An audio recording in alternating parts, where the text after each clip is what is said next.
Bien, ce qu'on appelle le non-lieu, c'est la décision qui est prise par un juge d'instruction lorsqu'il estime qu'il n'y a pas de charge suffisante, lorsqu'il estime qu'il n'y a pas de charge suffisante. Dans ce cas-là, évidemment, l'affaire ne doit pas aller plus loin parce que la personne qui a été inculpée, c'est-à-dire à qui l'on a estimé qu'elle était, disons, attraite devant le juge d'instruction pour une infraction déterminée, cette personne est mise hors de cause, c'est-à-dire qu'au fond, on considère qu'elle n'a pas trempé dans l'affaire.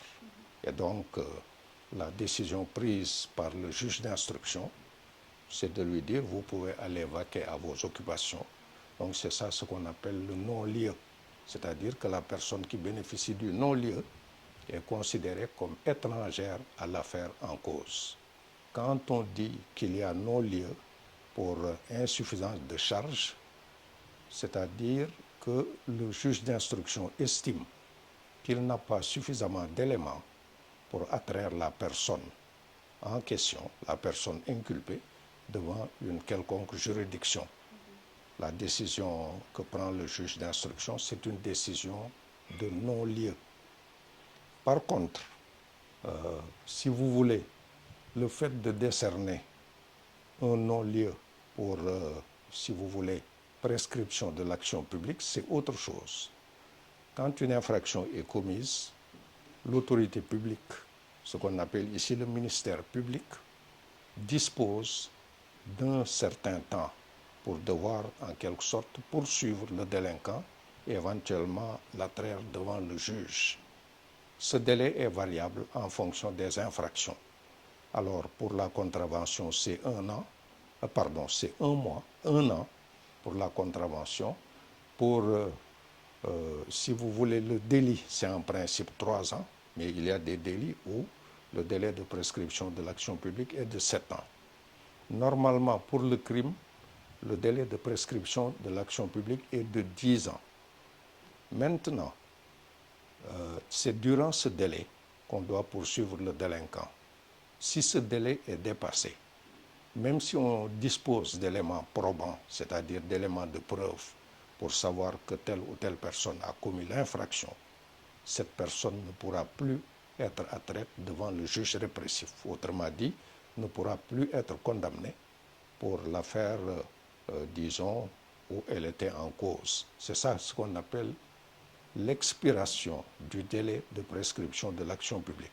Autrement dit donc, dans ce cas, le juge d'instruction peut avoir des éléments de preuve, des éléments probants.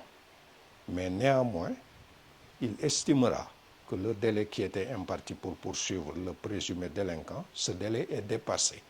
Et donc, il n'y a plus de possibilité de poursuite. En principe, quand une personne bénéficie d'un non-lieu pour une affaire déterminée, cette personne est mise hors de cause. C'est la règle générale. Mais, ça veut dire que c'est la fin des poursuites. oui, mais il y a une exception à ce principe. L'exception, c'est que il peut y avoir la reprise des poursuites en cas de survenance de charges nouvelles, d'éléments nouveaux, en cas de survenance d'éléments nouveaux. Dans ce cadre, évidemment, seul le parquet, c'est-à-dire le ministère public, le procureur de la République, a cette initiative. Autrement dit, le monopole appartient au parquet. Je donne une précision à propos du non-lieu. Autrement dit, le fait que le juge d'instruction décide de rendre sa liberté à la personne qui est inculpée, si jamais elle était en détention provisoire, disons, cette disposition découle de l'article 171 du Code de procédure pénale. Celui qui bénéficie du non-lieu, il est mis hors de cause. Donc, on ne peut pas l'attraire devant la juridiction de jugement. Par contre, s'il y a des charges suffisantes, les personnes en question vont être attraites devant la juridiction compétente. Et donc, ce sera à cette juridiction de statuer sur l'affaire. Dans ce cas, deux possibilités s'offrent à la juridiction de jugement. Soit elle estime qu'il y a des éléments de preuve, et donc les personnes impliquées feront l'objet de condamnation pénale, ou bien elle estimera que les preuves ne sont pas suffisantes, et dans ce cas-là, les personnes en question vont recouvrer la liberté. Quand on parle de liberté provisoire, c'est lorsque la personne est en détention provisoire. Maintenant, lorsque la personne est en détention provisoire, évidemment, son avocat peut demander qu'elle bénéficie de la liberté provisoire.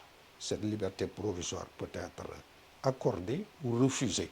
Que la liberté provisoire soit accordée ou refusée, l'affaire continue.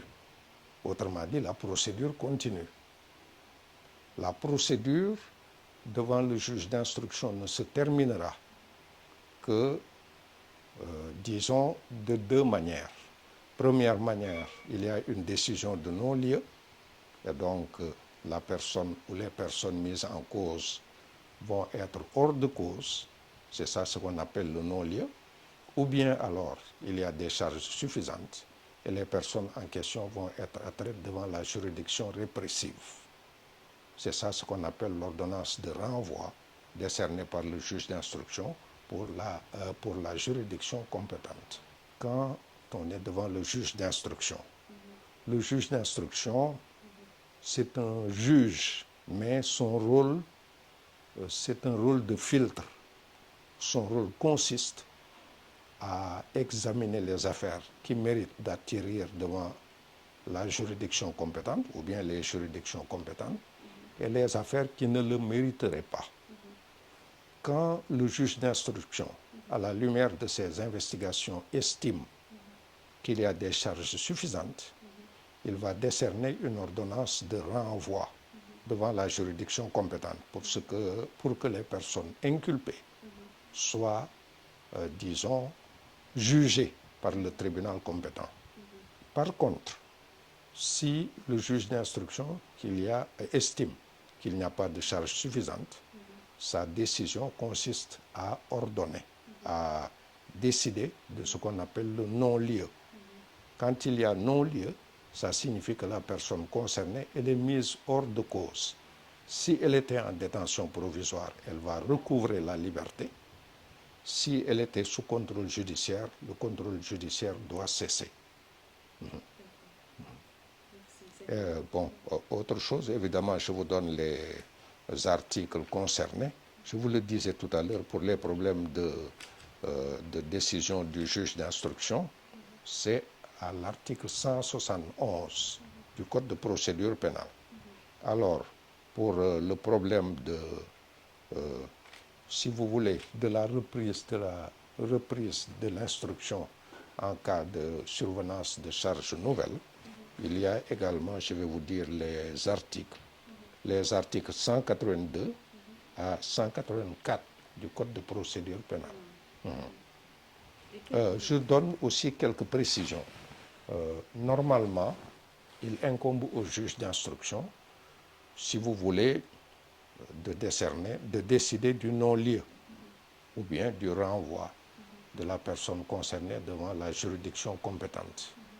Mais il y a des cas dans lesquels, lorsque le juge d'instruction, par exemple, veut décider de la liberté provisoire d'une personne, quand le parquet s'y oppose par réquisition écrite et motivée, dans ce cas-là, la décision du juge d'instruction est paralysée dans son exécution. C'est-à-dire, c'est des cas dans lesquels, quand le juge d'instruction veut, en quelque sorte, si vous voulez, remettre en liberté la personne, évidemment, sa décision, elle est paralysée. C'est-à-dire qu'elle ne sera pas effective tant que la chambre d'accusation ne se sera pas prononcée en faveur de cette décision.